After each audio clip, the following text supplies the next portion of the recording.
know, and Rich will tell you that in the early '90s, I think every DJ in London worked at the airport. Okay. And there would be times that your bags would come out and only your record tops would come on a baggage claim because they would have stolen all of your records. So to understand that you already taken a 9-hour flight to sit there with your fingers crossed at baggage claim, hoping that they stole your underwear but left your records, was not a really good feeling. So, it was comfort, the digital space. I never got rid of my records. I never stopped buying records. You just had to kind of figure out where you're gonna put them and how you're gonna store them. Because it was this weird thing that, when I stopped playing records, because I was playing digital, but I was still buying records, that I'm looking at in the mirror and looking at my bank account saying, does this really make sense? But, I've been around long enough to realize that things really go in a big giant circle.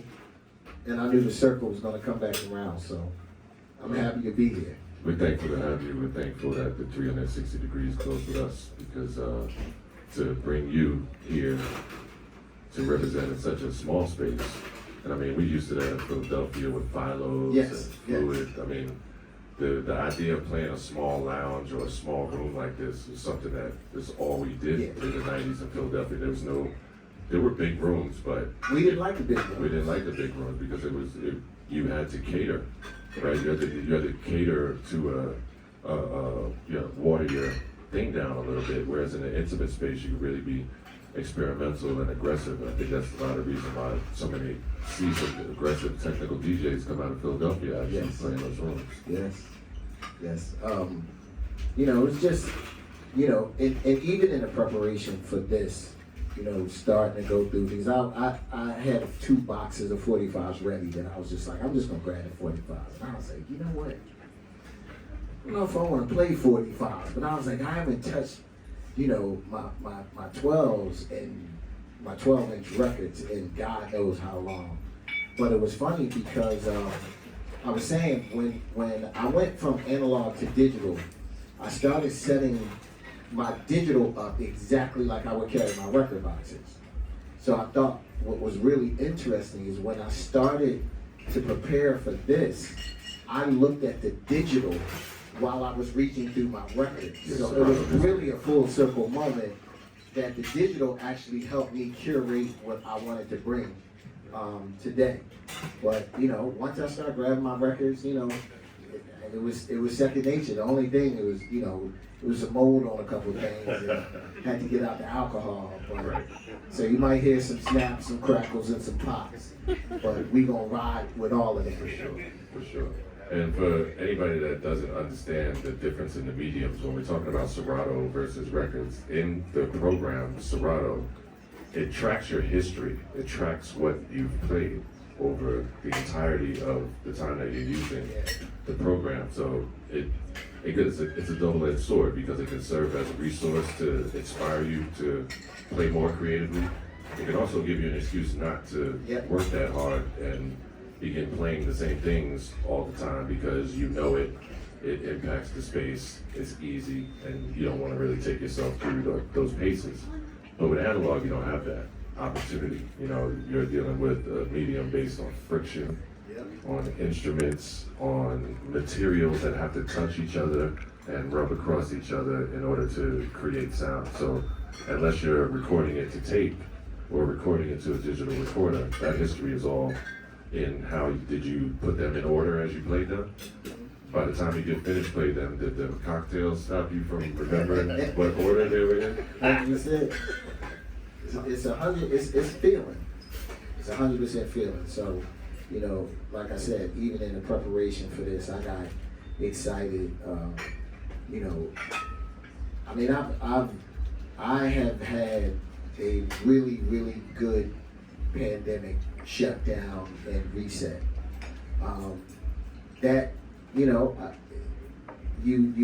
It's very easy to get caught up in playing music for the wrong reason. And the pandemic kind of shut me down and put me back to playing music for the people who I want to play for and how I want to play it. So I have been having a ball. I mean, we didn't have the ball watching you. Yeah. I was lucky enough to have the ball being on the set. That's a good segue into talking about the playlist retreat.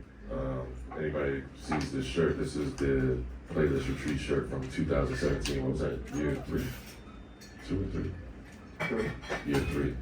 So can you explain to all those unaware exactly what playlist retreat is? Before you do that, we call it Dr. Xavier's School for Exceptional Children.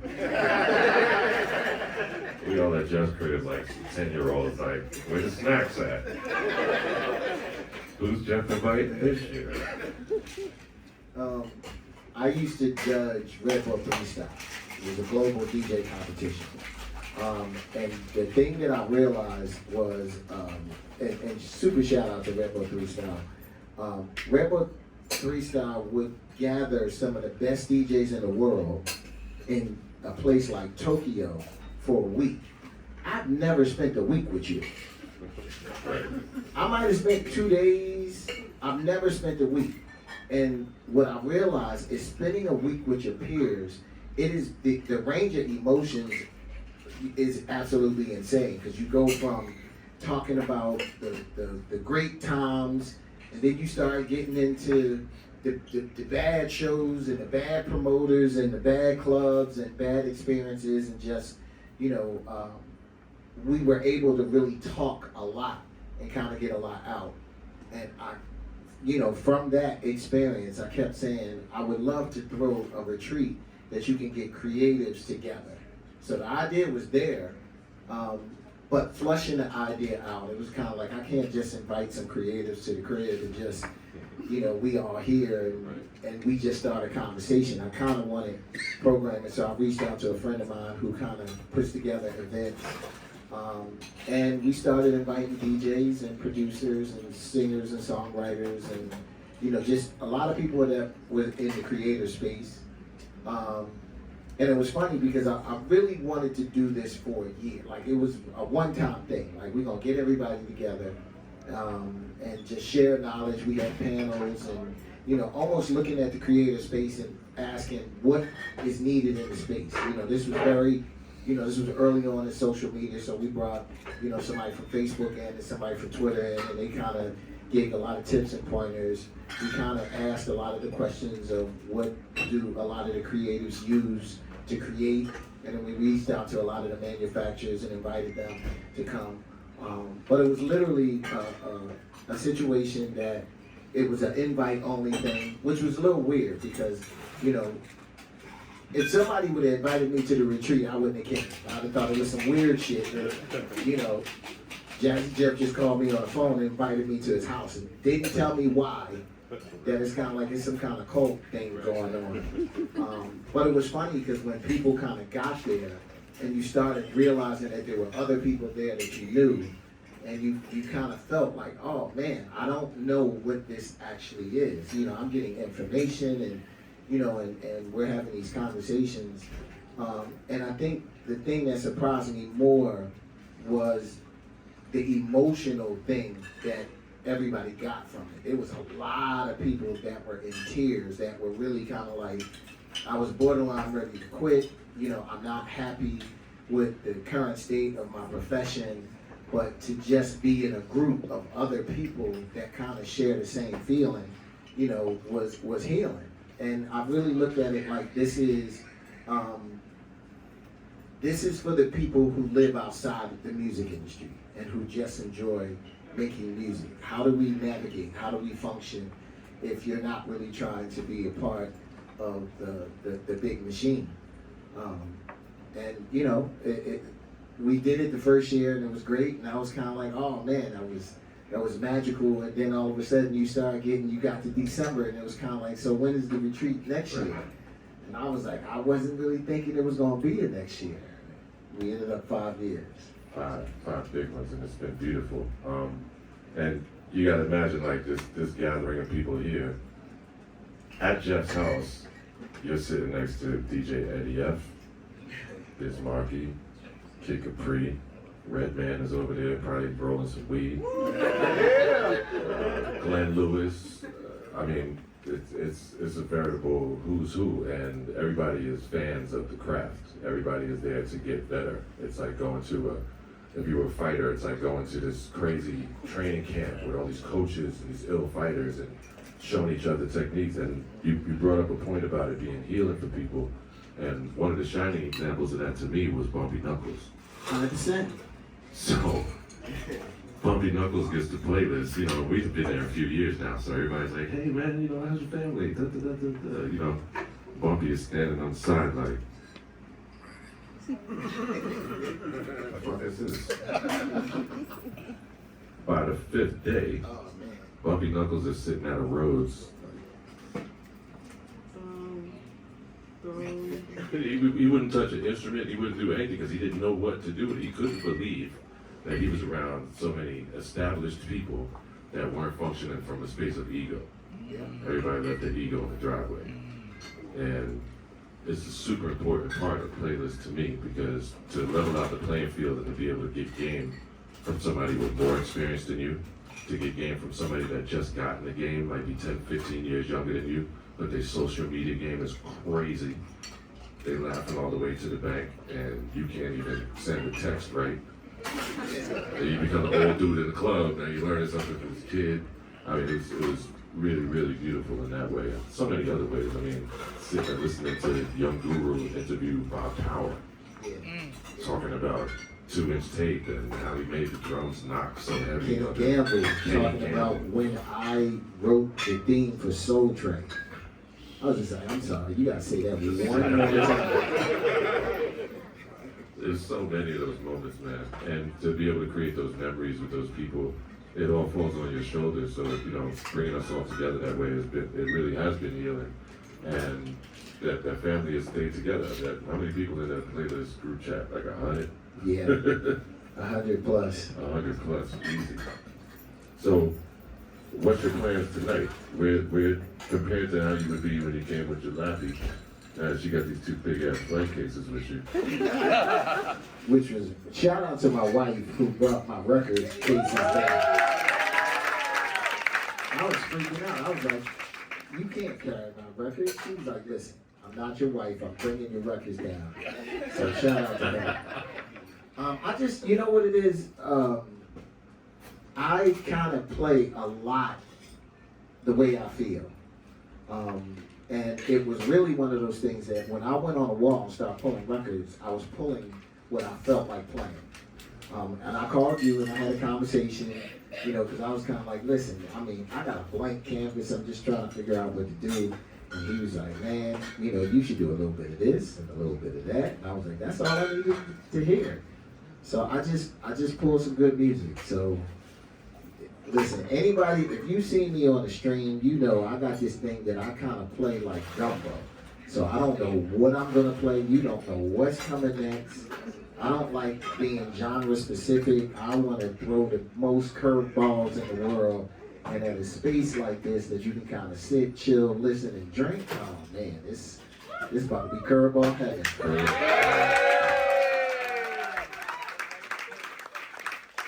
So this is a fucking amazing opportunity for people to see you in such an intimate space. We at Dante's feel blessed to have you. I'm blessed to have known you since I was in the 8th grade. Yeah. You don't know how long we know each other. Yeah, man. So check this shit. So in the 8th grade, I had a buddy by the name of Erwin Smalls. Wiz, God bless his dead. Wiz was one of the illest B-boys in my neighborhood. Super illmatic.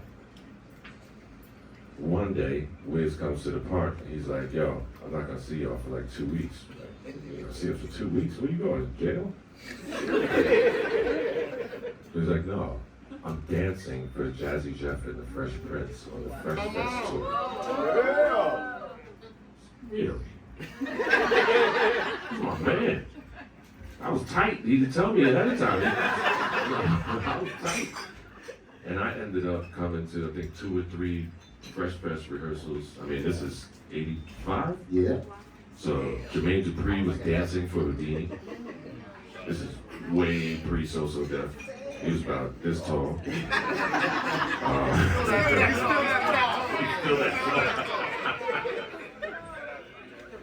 And my first interaction with Jeff and Will was being a fly on the wall at Fresh Fest rehearsals, watching my best friend learn dance routines with Omar Money, Yeah.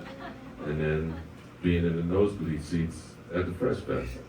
And I went on to do my thing in high school and college, and landed in Philadelphia, and we picked right back up where we had left off. It was as if it was still 85, that was 85 to 92. And I mean, coming to 444, to your studio, Yeah. and you guys were working on a Kenny Lattimore album. This was pre-Jill. Yeah. You know, when the Jill record was being done, I was blessed to be the only producer outside of Touch of Jazz production house to get a song placed on Jill Scott's first album. That's right. And Jeff and Jill pulled that string, you know.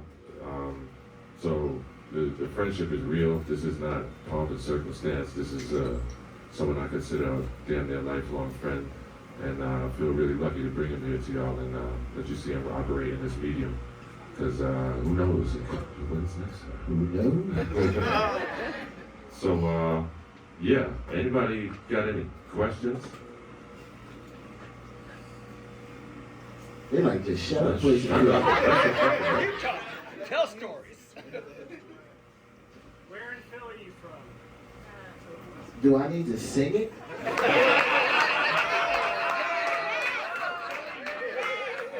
I am born and raised in Westfield. Northeast. Where did you spend most of your days? At a playground. Can you run down the list of DJs that you were cutting your teeth with at the West Philly block parties, which kind of represented the Philadelphia version of the battle DJs?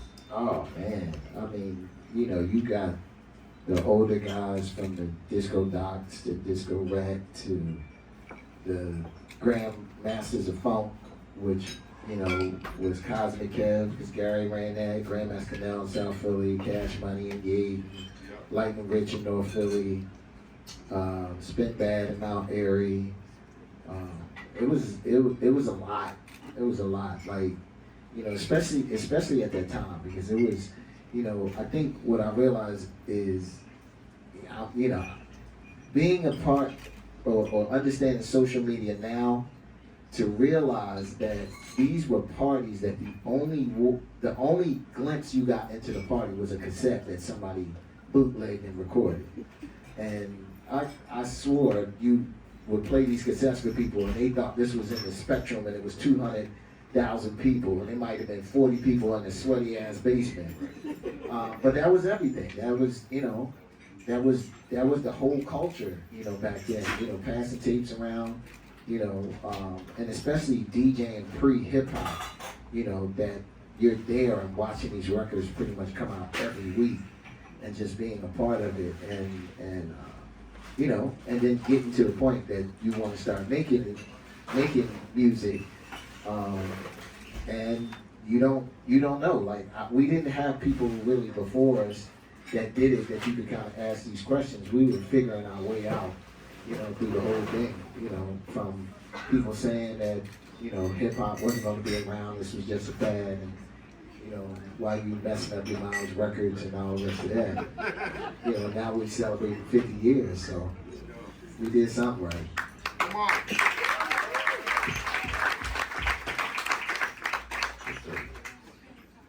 Alright, so I used to work at a record shop called Beat Street, In New York? and I helped you buy records. Yes, yeah, okay. I just had a conversation about Beat Street. Yeah, man. And he's a good customer, man.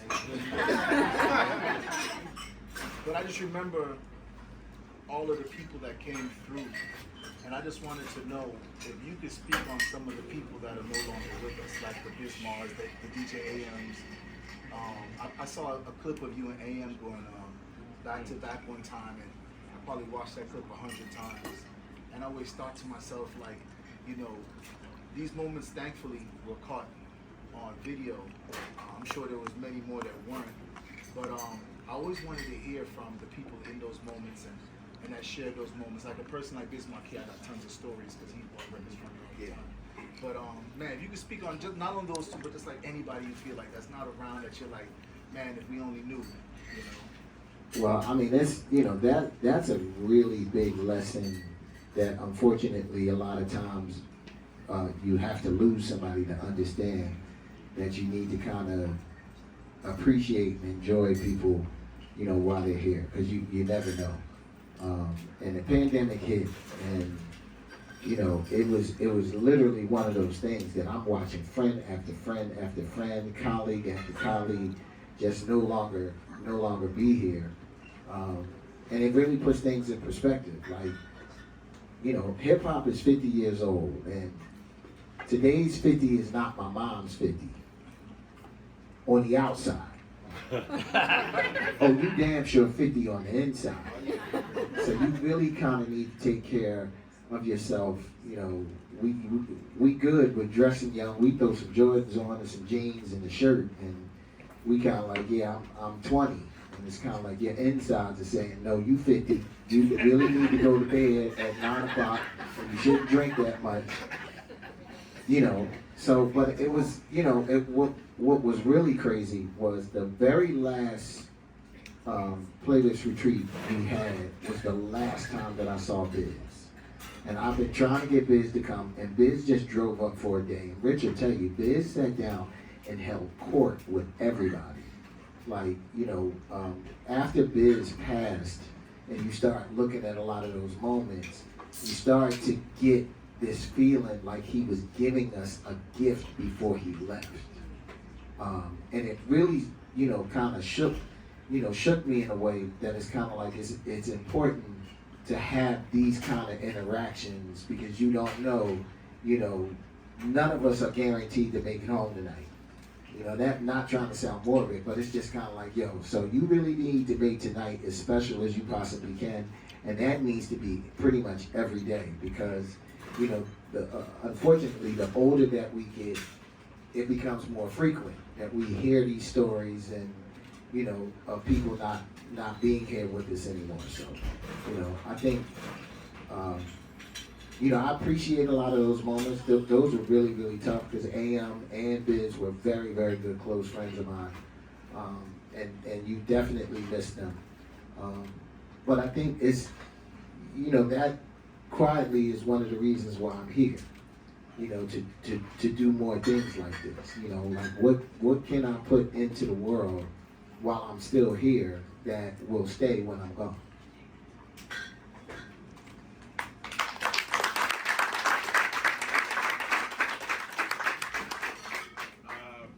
First things first, man, thank you for the years and years of inspiration from one DJ to the next. Appreciate it. The videos and the hours of me locking in, trying to get that routine.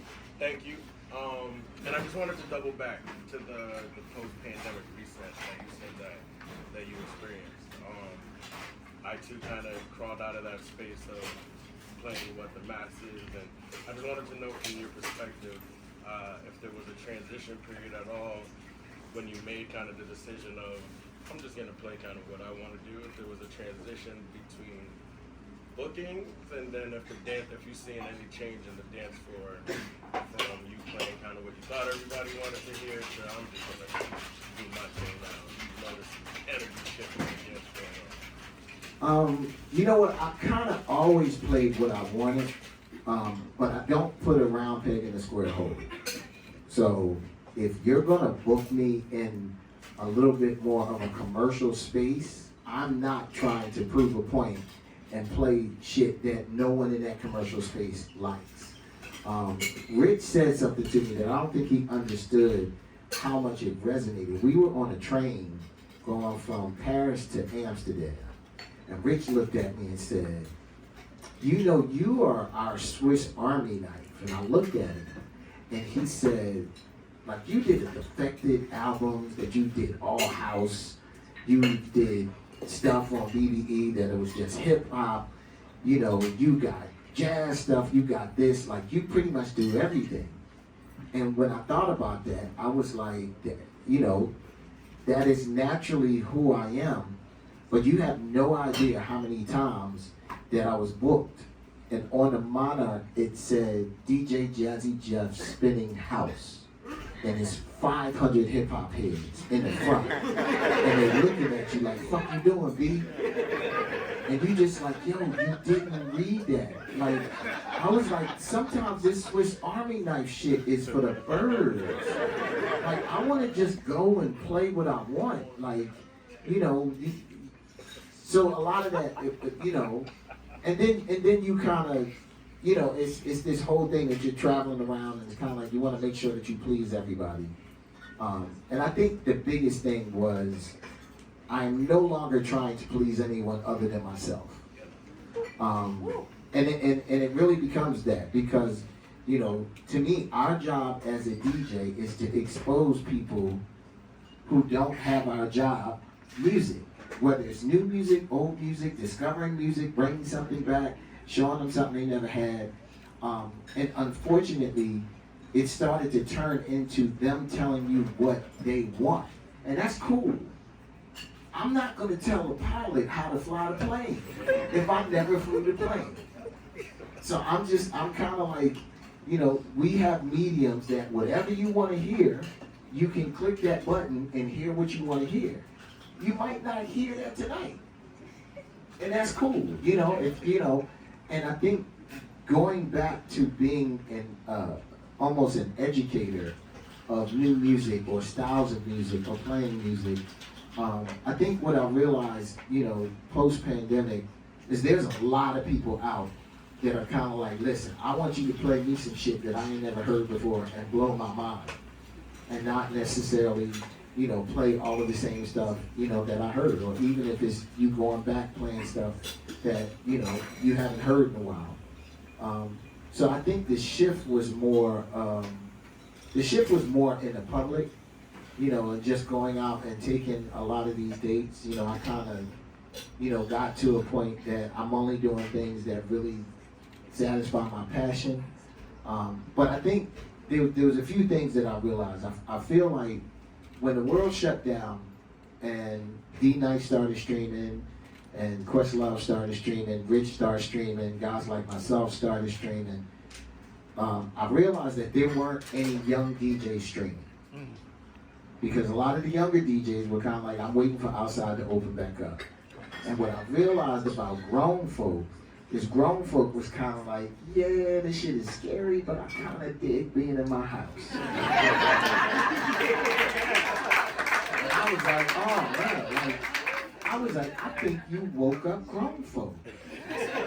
And it really got to a point that I started streaming, and it got to the point that I was like, all right, I'm going there, and they went there, and I was like, I'm gonna go deeper. They went deeper, and I was just like, oh shit, it's some music lovers out here. And I think the thing that really surprised me is I started saying no to the things that didn't fit, and all of the right things started coming my way. So it was really wild that it was kind of like I probably can work more now than I ever worked in my life, doing everything that I wanted, because I feel like I just stopped doing the stuff that didn't satisfy my soul.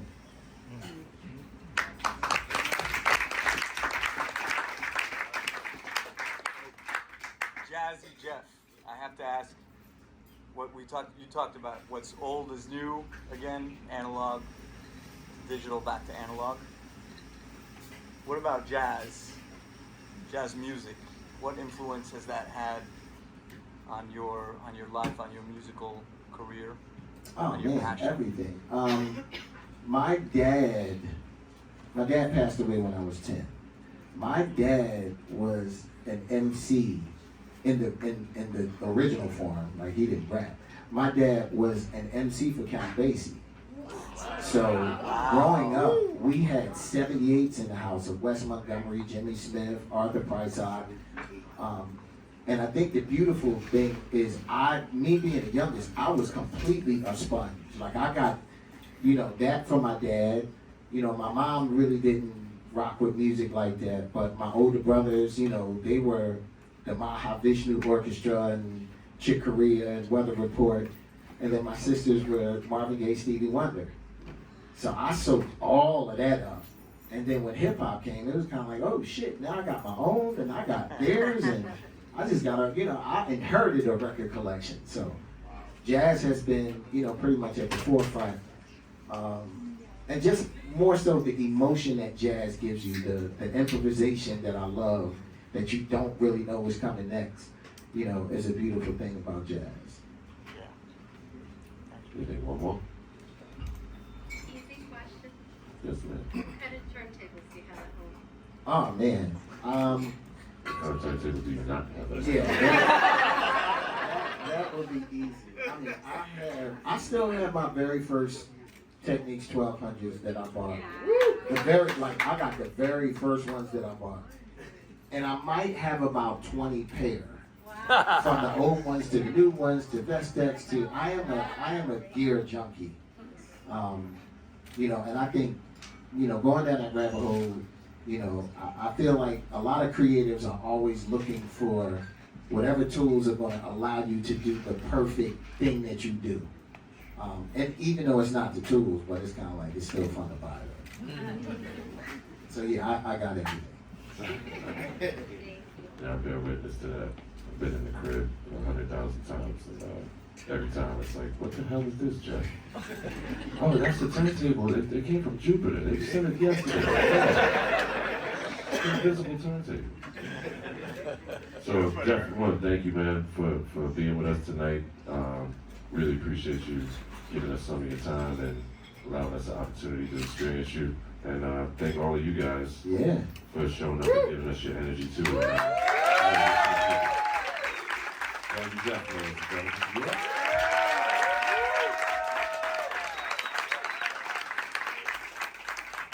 All right, well, back to the regularly scheduled program. It's cocktail time.